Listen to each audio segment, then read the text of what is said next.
Papa Valsero, je suis vraiment content, papa, pour le travail que tu opères. J'ai eu des chagrins quand j'ai compris, quand tu as fait la participation à cette forte dame qui a mis naissance à 4 voyants camerounais. Et pour cela, je vais te dire, papa, la clinique que tu vois là, tous les Camerounais, tous les 27 millions de Camerounais, même ceux qui n'ont pas d'Android, écoutent la clinique. Parce que je me rappelle, il y a un voisin qui avait écouté la vidéo, parce que moi, à la clinique, premier postcard de la journée, les gars courent comme c'était le match de Ligue des Champions. Deuxième podcast de la journée, on dirait la finale de la Coupe du Monde. Troisième podcast de la journée, on dirait Valsero en concert. Tous les Camerounais sont abonnés. Et pour cela, je vais te dire, grand frère, papa, tes messages ne sont pas vrais. Tout le monde écoute tes messages. Moi en premier, je partage. La seule chose que je fais, ne commente pas parce que ce que tu dis n'a pas de commentaire à faire. Tu comprends, papa? Papa, il faut savoir que nous, les jeunes Camerounais, moi particulièrement, je te soutiens depuis le premier jour où j'ai écouté l'être au président. Parce que ce que tu as dit, c'est ce que moi je pense. Pour cela, ne te manque pas. J'ai utilisé mon récépissé, je suis allé m'inscrire sur la liste électorale. Voilà mon récépissé, parce que ça fait depuis 2 ans que je n'ai pas de carte d'identité. Alors, voilà le récépissé d'Elecam. Oui, voilà le récépissé d'Elecam. Yeah. Je vais voter à l'école publique de Torbonne.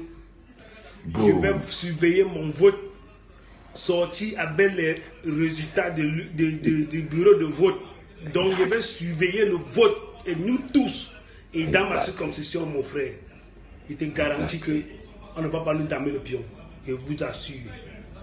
J'ai fait plusieurs fois la cellule, mais cette fois-ci, ça va, sauf que ta clinique est respectée. Papa, je te donne mon soutien le plus.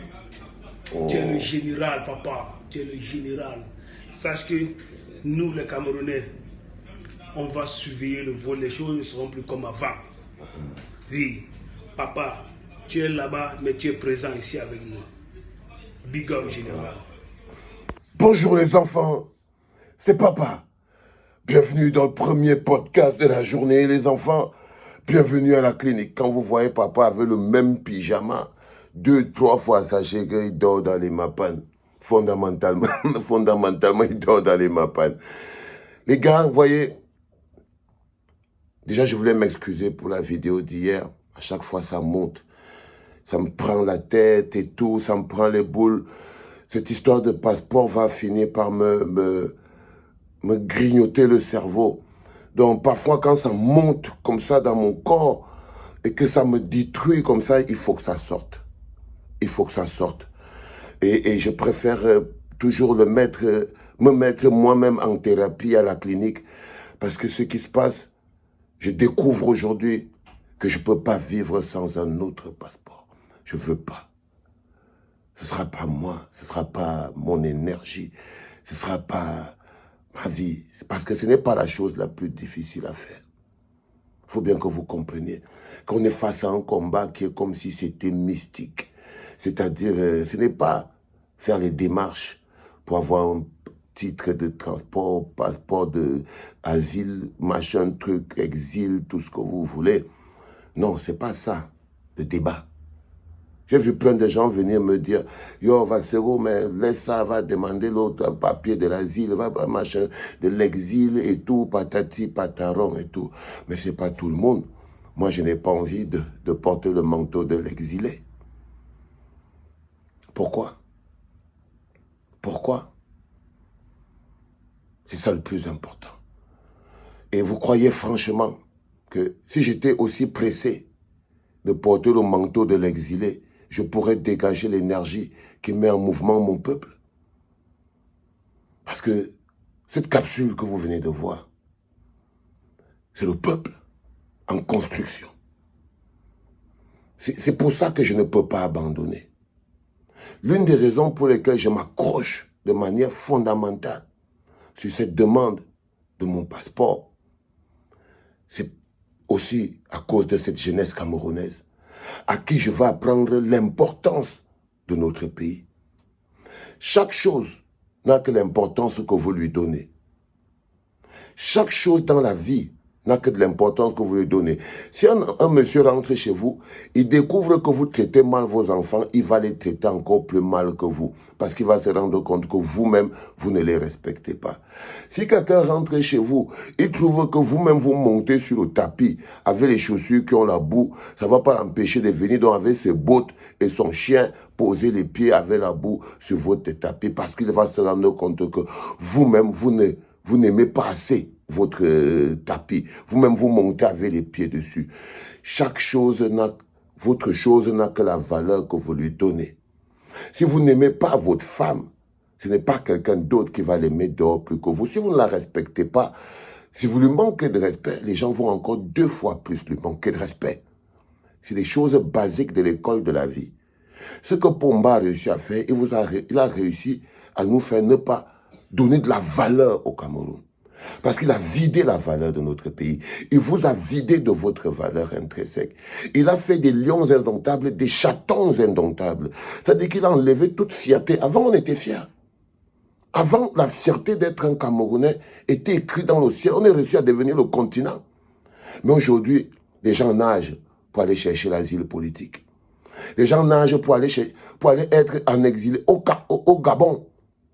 Vous partez en Guinée équatoriale, les Camerounais sont pleins. Vous partez faire quoi? Est-ce que la Guinée équatoriale qui n'a même pas à manger, simplement parce qu'un monsieur a réussi à vous faire croire que ce pays-là, c'est du n'importe quoi. Les Camerounais vont en exil en Côte d'Ivoire. Maintenant, on dit que les opportunités sont en Côte d'Ivoire. Waps! Depuis quand? Parce que nous ne donnons plus la moindre valeur. Et c'est ça qui marche avec le passeport. Et c'est ça avec le passeport. Si vous ne donnez pas la valeur aujourd'hui, même les gens qui sont au bureau d'asile, il y a beaucoup de gens là au bureau de l'asile, ils m'attendent pour que j'aille me mettre à genoux comme un villageois pour demander l'asile. Ils vont me demander qu'est-ce qui t'est arrivé, pourquoi tu es venu, assieds-toi ici, tu veux être français, chante la Marseillaise, chante l'hymne national de ceci, est-ce que tu connais la capitale de... C'est parce que vous ne savez pas le problème, l'humiliation. L'humiliation. Et que tu arrives quelque part, on dit que tu peux demander l'exil en France, il part te faire chanter la Marseillaise.